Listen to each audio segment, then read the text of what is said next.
I was wondering if you had any quick, funny, interesting stories working in the Senate, working with your colleagues, and maybe like the dynamic there. I'll tell you one story. It's not that quick, but I'll be quick. So when Barack Obama was running for president, he was running against John McCain. My kids were 9, 7, and 4. And I was deeply interested in having Barack Obama become president. This was I was not in the Senate. I was school superintendent. But the word in my house was that Barack Obama should be president. John McCain is an American hero. That was that. And when I got to the Senate, I had the chance to ask to have 2 mentors. And I got 2 mentors. One was a Democrat, one was a Republican. One was Chuckle Schumer, who is my Democratic mentor, and the other one was John McCain, who walked on the floor and said to me, "Young man, I'll take you to lunch." That's how he responded.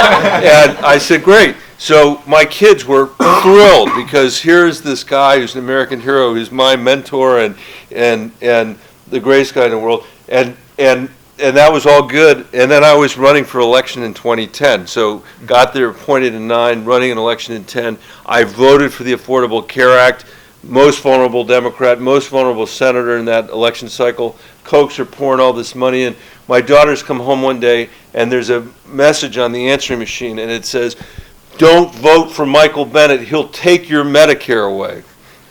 And the voice was John McCain. So they're like, "Why is your mentor doing this to you? He's supposed to be taking care of you." So I went back, right after this happened, I went back to the floor of the Senate the next week.